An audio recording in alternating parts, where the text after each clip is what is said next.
I got out of the military, I had a hard time translating my military experience into the civilian world. I'll be honest with you, if it wasn't for my wife, I probably would have been that homeless or impoverished vet.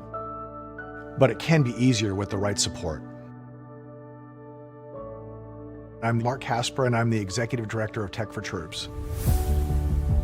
In today's world, you have to have a computer to be able to apply for jobs. Our mission is to empower veterans in need with computers and training to get back in the workforce.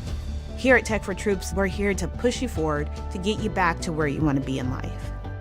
When the veterans come in, I teach them everything you could think of that's done with a computer. I want them to feel that this is a tool that's going to help them get their life back.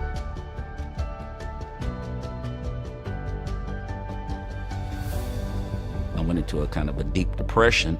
Eventually, I lost my job and I was out on the street. The computer was able to connect me to the web, and I was able to start putting resumes out. And you have to have these small building blocks to get from point A to point B. I'm not worried about employment anymore. The need is great, and we want to be able to support our veterans across the nation.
All right, welcome everyone to the Tech4Troops Dega 300. Thank you for tuning in to the IWM Broadcast Network for tonight's broadcast of the Tech4Troops Cup Series. And tonight, this is the last race before the playoffs. And I am joined by my special broadcast guest tonight, Mr. Ryan Pittman. He's filling in for John Derudris tonight, but he's definitely easy to step into these shoes. So, Ryan, welcome to the broadcast booth. Hey, what's going on, Rick? Well, this is an incredible opportunity here for these drivers. A number of them have already punched their ticket into the playoffs, but this is the last race before we move into the playoffs of our series. A number of drivers can point their way in, and others, they're going to have to race their way in and win this race. Yeah, I mean, I'm just looking at who all's won this year, and I think we've got like 12 or something drivers so far this year that have actually won a race. Now, we may have a few less than that, so because some people haven't made minimum race participation, but you got so many other drivers that can actually win this race at Daytona. That's the cool thing about Daytona and having it as a finish for the regular season. Talladega. I'm sorry. They're all the same, but yeah, to me. But yes, Talladega. I mean, it's such a cool way to finish off the regular season with how many drivers we have tonight. You said something like 20, 28? Yeah, almost 30 drivers tonight for sure. Yeah, you can guarantee that just about every one of them can win tonight and click their ticket into the playoffs. Yep, so we've got William Mann Jr. on track now. Ty Bostic is currently on top of the tower with a 53.07. Wow. That yeah, I'm looking at some of the times, and they're all very, very close. You're looking at 20 thousandths from second to third, and then 40 to fourth. It's all very, very tight. You can imagine it's going to get tighter as time clicks down, and people start putting those laps in. Yeah, let's go back. Let's bring up that best time. So you can see the 53:07, but the second place right now with Ledger and Hable is the same number. Yeah, that's incredible. And with this overcast skies, you can imagine the track's going to be cool. It's going to be quick, and those lap times are just going to continue to probably get quicker over the night goes on. Well, and these again, this is qualifying time, so absolutely, it's nothing when it comes to being in the draft. Hey Jeff, are you going to join us tonight as well? Hi there. I'd be glad to, but it looks like Ryan's in here now. I don't know if you still need me or not. Well, you're welcome to stay, and we can hang out, the three of us, and call this race. It's Okay. completely up to you. I'll be glad to. Be good to work with you again. All right, so that's the voice of Jeff Nani. He has been my broadcasting partner on many a race, and we're breaking in the new guy, Ryan, here as well. So looks like qualifying is finished, so we might as well let's get that grid up. All right, so on top of the grid, Ty Bostic. He'll be your pole sitter and the winner of the Owl's Nest Racing Pole Award. On his outside, John Ledger. Austin Hable is in third. Joey Doucette is in fourth. Luke Bullard in fifth. Mark Hanna in sixth. David Clayman in seventh. Evan Amick in eighth. Marco Berube in ninth. And David Watts is in 10th. In 11th, you have Kane Vandermark.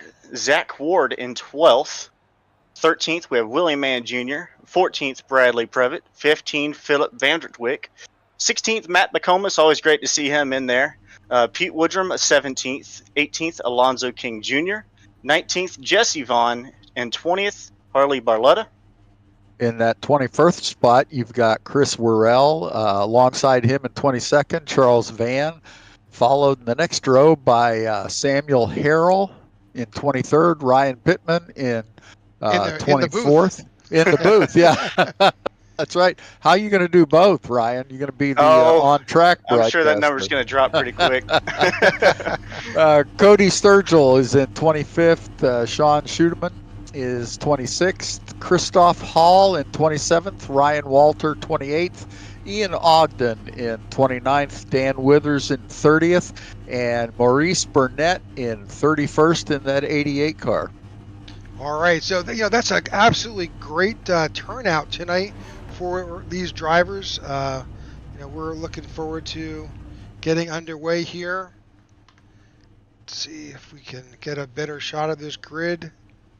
Yeah, there's something I kind of wanted to note. Some of the notables that I'm looking back here at the back of the pack that have not taken a qualifying lap. You got people like Chris Worrell, Charles, Sammy Harrell, Maurice Burnett, Sean Skytman, and Ian Ogden. We have Ian Ogden back after having a bit of a hiatus. We have several drivers that have taken the strategy of actually not qualifying for this race and taking that opportunity to start in the back and kind of see how this race plays out and see if they can make their way back up to the front by the end of this race. So the other thing that's happening now is that this is the last race of the regular season, and there's also a regular season champion that Tech4Troops Cup Series crowns each year.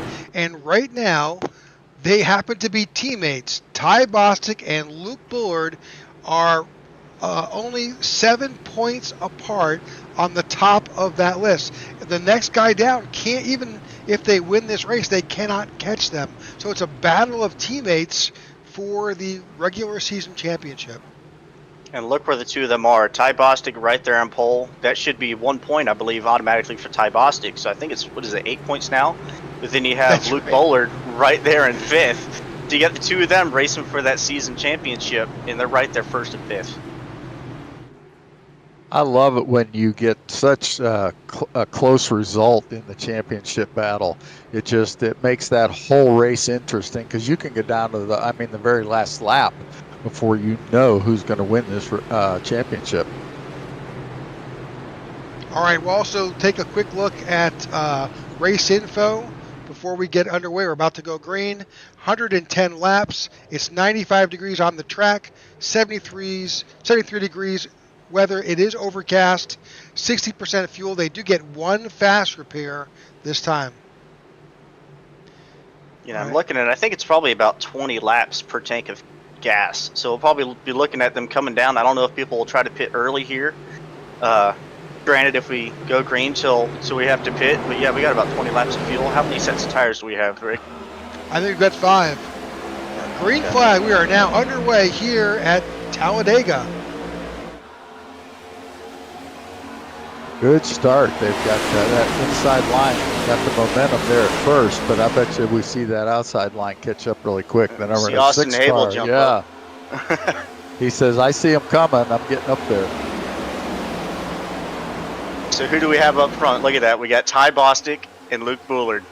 The 2 people racing for the season title, 2 teammates right there pushing him up to the lead. Let's see if he clears Austin Hable on the outside.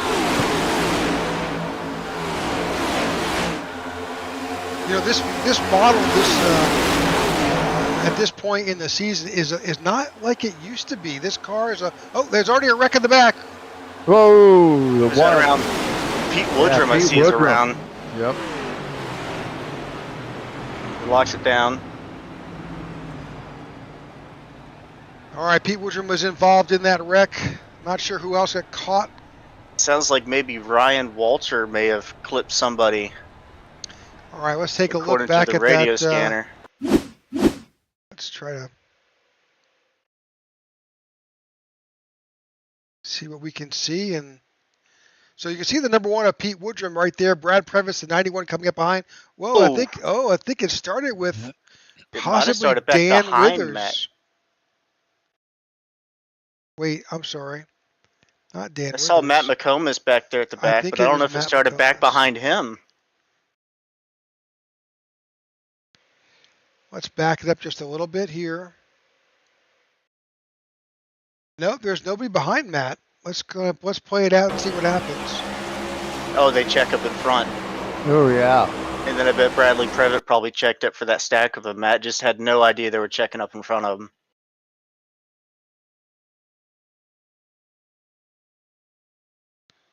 Yep, definitely a checkup on the low line. That's very unfortunate. I mean, as you know, at Daytona or Talladega, you know, any kind of little bit of damage, especially on that front end, is just going to hurt your speed. But with that said, we know that we have one fast repair for this race. Last couple races, we have not had any fast repairs.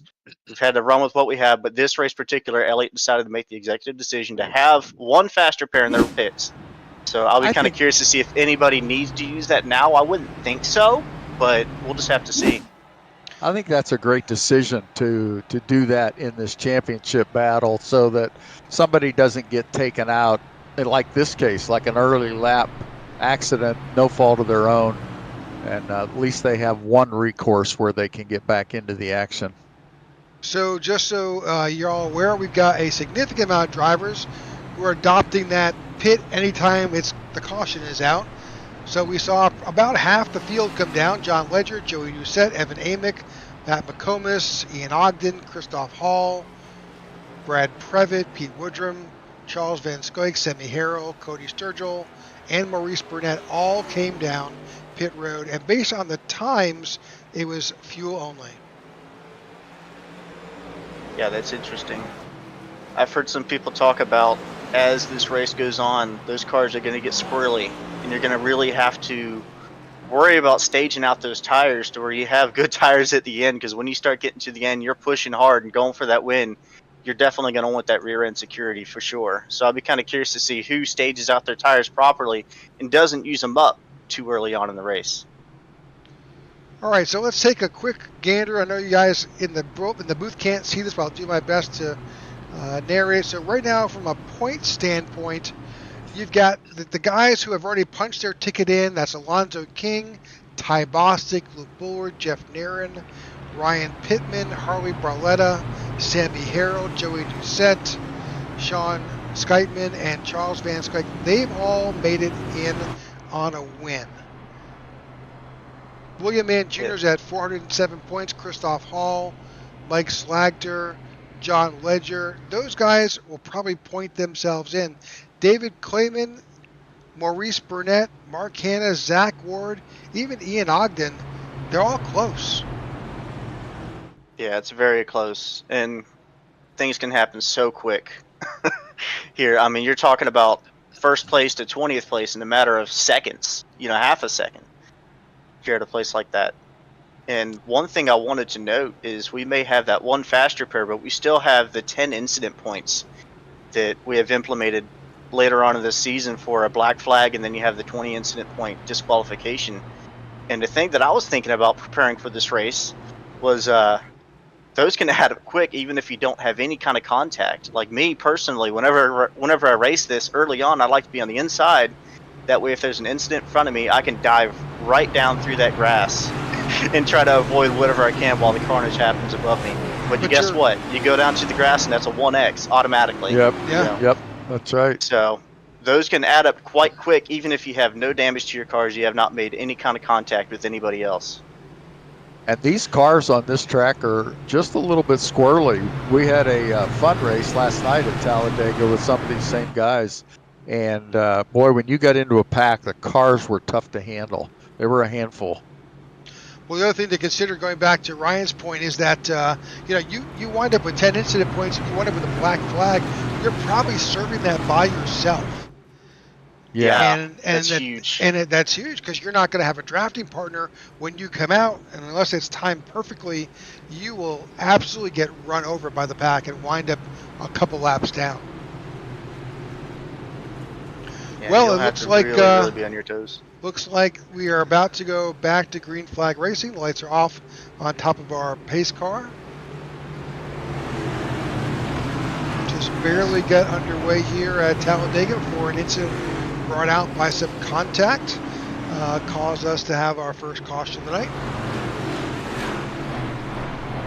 But we thank you for tuning in to the IWM broadcast of the Tech4Troops Cup Series. We're here each and every Wednesday night.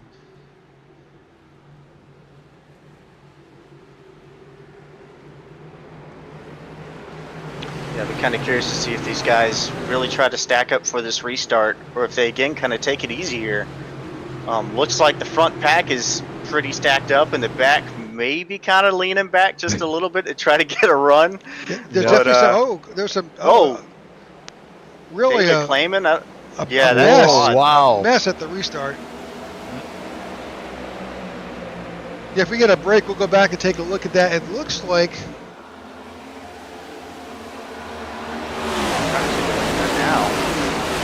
Oh, it looks like the 6 of Austin Hable did not get going, and Mark Hanna tried to get a run up to him, and it was just complete checkup on that inside line. yeah, he had to bail.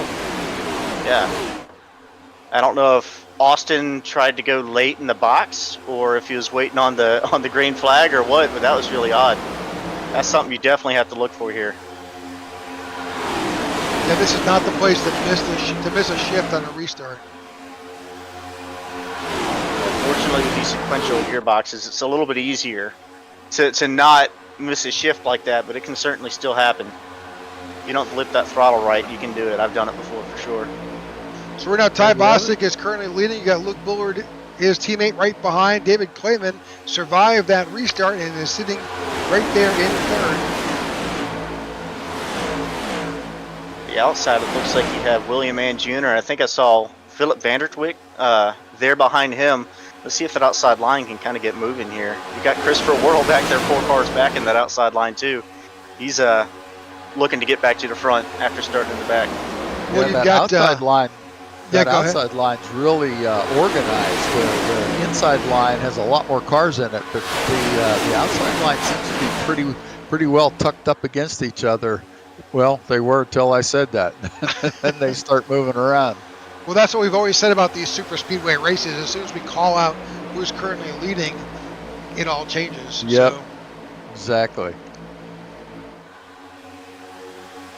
Don't really see it making a whole lot of move and momentum getting back to the front. Seems like the bottom line is kind of the place to be here right now, at least early on in this race. That may change as tires wear, but for right now, it looks like that bottom line is where you want to be. yeah, we've got overcast conditions, so that's kind of impacting, I'm sure, how these cars are running. Although that outside line has definitely caught up. They were a few cars back, but they are neck and neck. Yeah.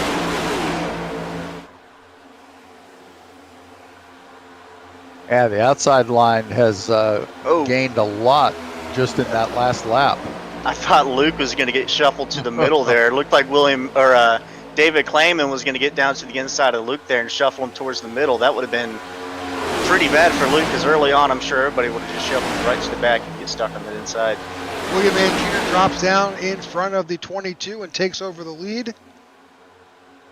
You'll see that hopscotch, that often here, as that driver will use that outside lane to get a run on the leaders. Oh, and look at that. That's the 3 of Luke Bullard moving his way to the outside up in front of the 48.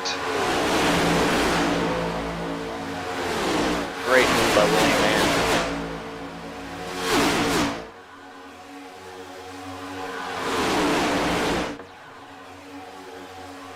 And William Mann's one of those drivers that does not have a win yet this season, so I'm sure he's clamoring to get that first win in the Tech4Troops Cup Series. I know he's been pretty strong, so I'm kind of curious to see if he has a good showing and just kind of goes for it later on in this race. Yeah, he's right there. He's the first car down, I think, off the. He doesn't need the win to get himself in the playoffs, but he's right there. And talking with William multiple times, he's thirsty for it. Yeah, for sure. I saw Luke get pretty loose down there on the bottom. And look who's on that outside right behind David Clayman. You got Christopher Worrell making his way back up.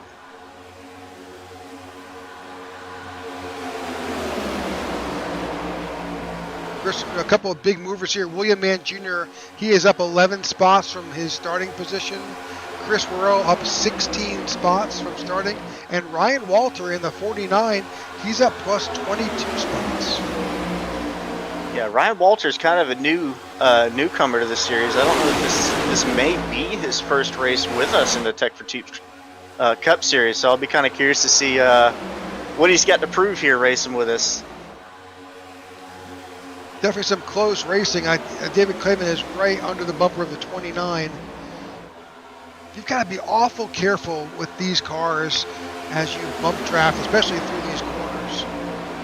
Yeah, it's still pretty early in this race. You're looking at not even a tenth of the way through this race, and people kind of bumping the way they are, and it kind of makes you wonder what their strategy here is. Is it, go to the front, stay up front, or just survive? I don't think there are many in that survival mode right now. That front, now Luke Bullard has taken over first place. Ty Bosick, Ryan Walter, Marco Berube, and Alonzo King has found his way up to 7th.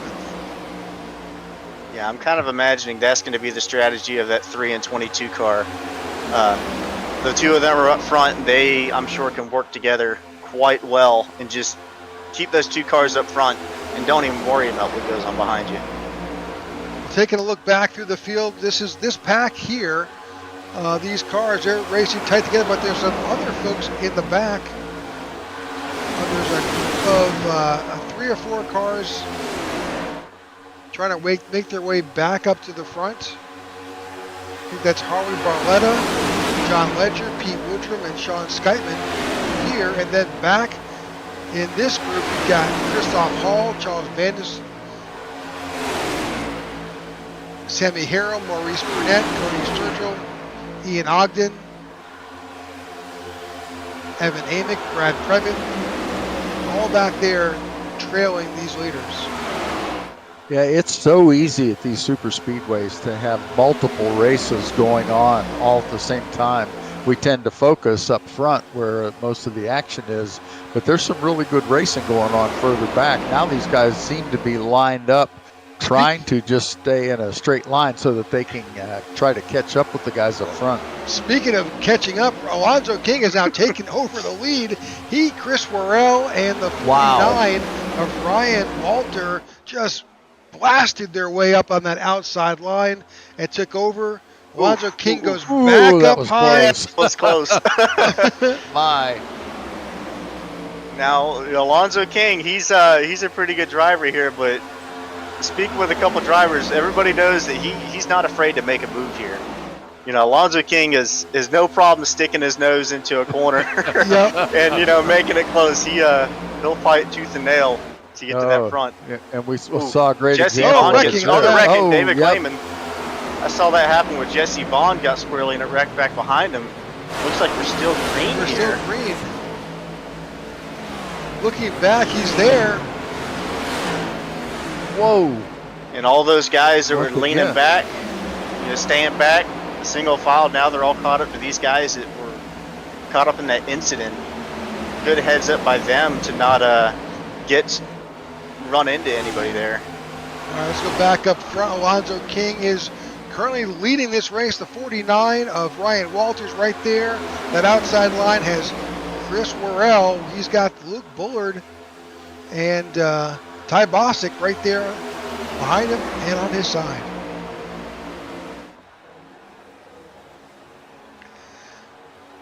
So let's bring up that track map. There's this field that's kind of broken apart a bit. That's Matt McComas struggling back there. That 80 that's highlighted in green, that is this lead pack that you're watching now. Then you've got that second group. You've got Sammy Harrell out there in that 45. And I'm sorry, that's Mark Hanna. And then behind him is that gaggle of the rest of the current drivers out there on this track.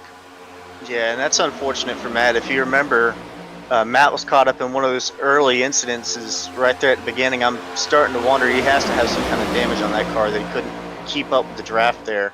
And he's going to go down a lap really, really quick here. Yeah, when you're out there running by yourself, you're 8, 9, sometimes 10 miles an hour off the pace. He's actually, he pitted. He's in the pits right pitted. now. Yep. Yep. Trying Maybe to get that damage fixed, probably. Yep, absolutely. So thank you for tuning in to the IWM broadcast of the Tech4Troops Cup Series regular season finale here at Talladega. Heck of a race right now with these guys out in front. We've seen already about a half a dozen lead changes and a lot of position swaps.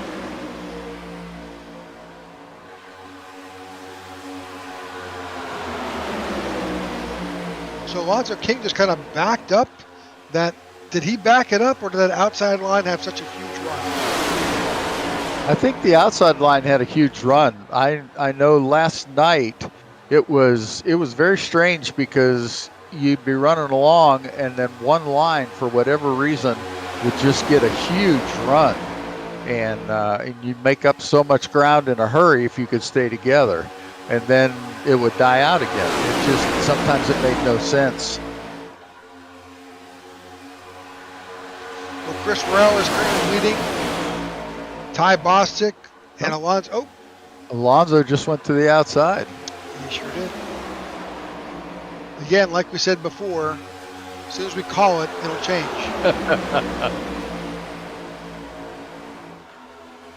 Yeah, Chris Worrell and Ty Bostic there were staying together really, really tight.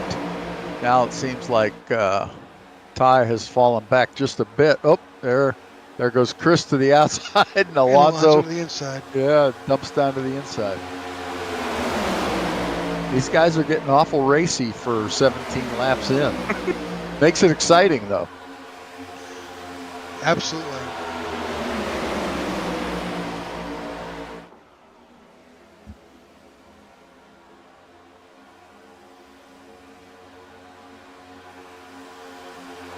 All right, we're going to take a short commercial break. You won't miss anything. We'll be side by side. We'll be right back. When veterans get out of the military, a lot of them don't know how to translate their skill sets into the civilian world, and they lapse into poverty or into homelessness. But it can be easier with the right support. At Tech4Troops, our mission is to empower veterans in need with computers and training to get back in the workforce. We want to be able to support our veterans across the nation.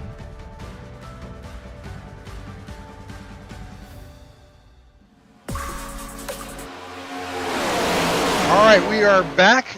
Thank you for tuning in. And with 19 laps down, we did have a caution, but we're going to start seeing some green flag pit stops. Yeah, I think I heard over the chat that maybe Luke Bullard may be pitting, and I assume that if Luke is pitting, you'll probably see Ty Bostic pitting there right around with him. So a number of the drivers from that early incident around lap 3 pitted. About half the field did come in for some fuel, so they probably are good until lap 25 or so, maybe 28.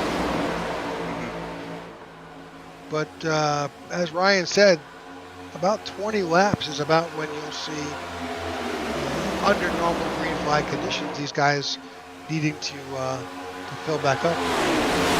Yeah, one thing to kind of note here is as we start to pit, we can see that front pack. There's probably, 12, 13 or so cars there, still packed up relatively close, but I can guarantee after we get through this pit stop, you'll see that broken up quite a bit. So getting in and off of pit road is going to be crucial for this stop, making sure you come out and make sure you come out with a buddy. No speeding penalties, no sliding through your box. Make sure that if you have a buddy, make sure you're on the same strategy, 2 tires, 4 tires, no tires, so that you both come out at the same time together, because running by yourself, no bueno. Oh, that's for sure. So it looks like right now that outside you've got that 3-pack of Ty Bostic, Luke Bullard, and Chris Worrell working together. They're both on the same strategy because they did not go in earlier, but they are tucked in that outside line. They're going to need some room to get down to that lower line, or they're going to be in trouble. That's right. You see a lot of times as you get close to those green flag stops, that inside line really starts to expand. You get people moving down there so they can be in position to pit whenever their buddies decide, oh, I thought we were going to see something there. Yeah, they're going a little bit farther than maybe I thought it would, but Rick brought up a good point that a lot of those drivers pit, on that first incident, which was probably about 8 laps later than whoever didn't pit there. But pretty much your top 12, which is this lead pack, none of them pitted early. Yeah. Well, I take that back. Joey Doucette did, but nobody else did besides Joey. So, we should start to see them working their way to the low line and getting ready to pit.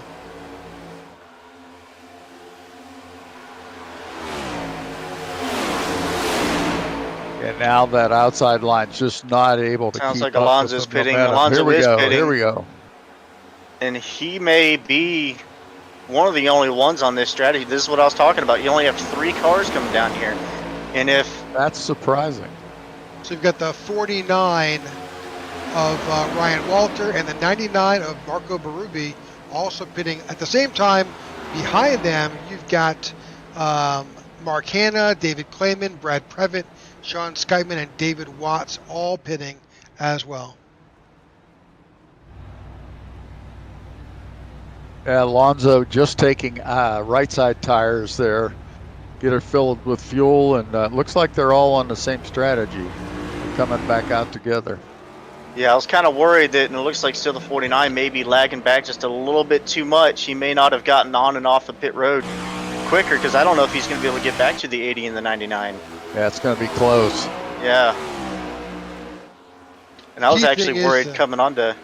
I'm sorry. I was actually worried coming onto pit road that the 99 may have not got onto pit road aggressively enough, because it looked like coming on he was 10 car lengths back of Alonso. So to actually come off at pit road together was actually impressive. Something happened with Luke Bullard.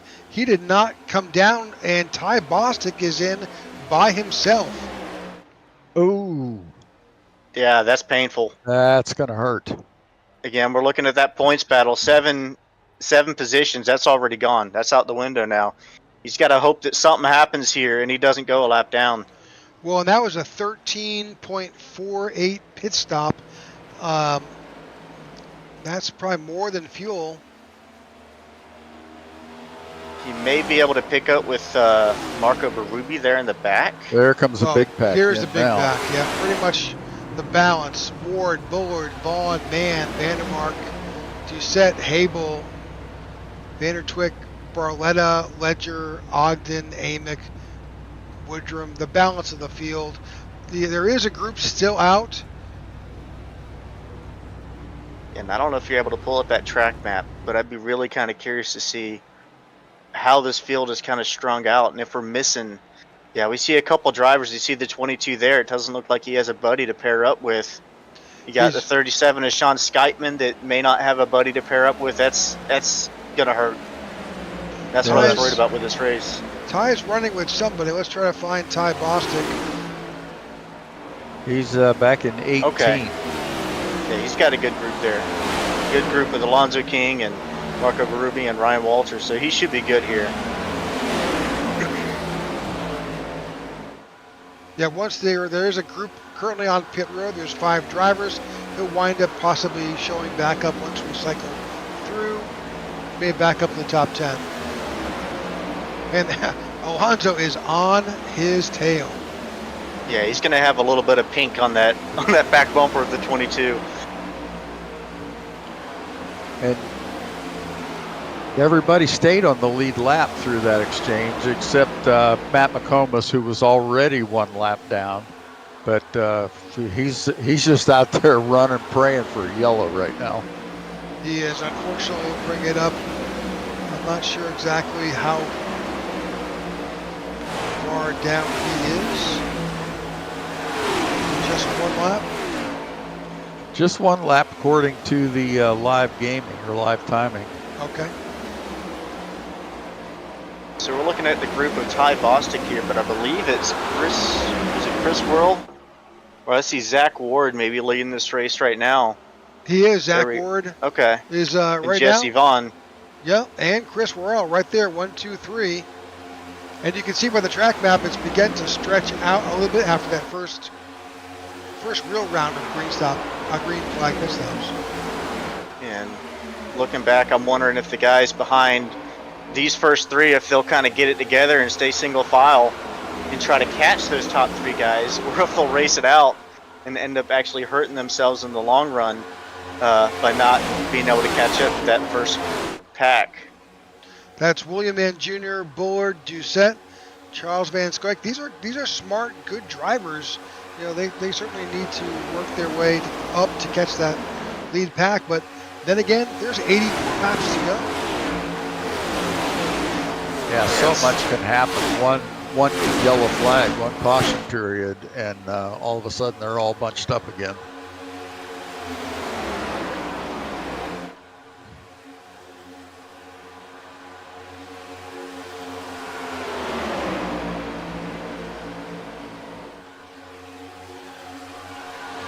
All right, so Zach Ward in the number 7 continues to lead here on lap 28 of the Tech4Troops Dega 300. That pack behind is caught right up. In fact, it's now intermingled. You've got Chris Worrell on the outside. He's got the 3 of Luke Bullard behind him.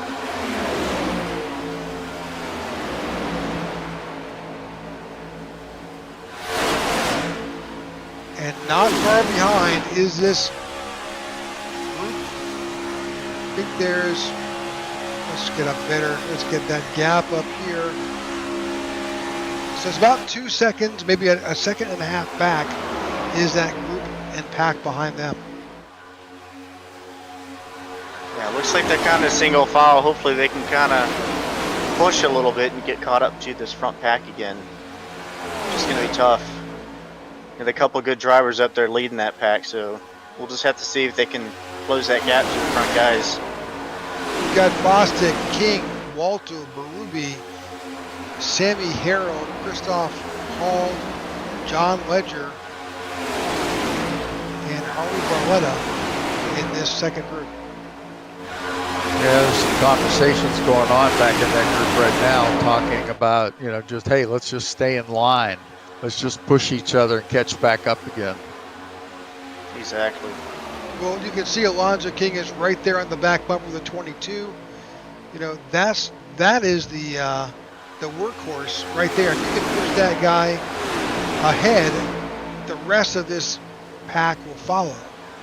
Yeah, they're narrowing the gap. They're slowly but surely catching them, I think. Now it looks like that front pack's trying to stay organized too.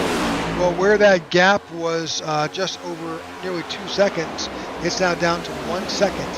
So they're shortening that gap up quickly.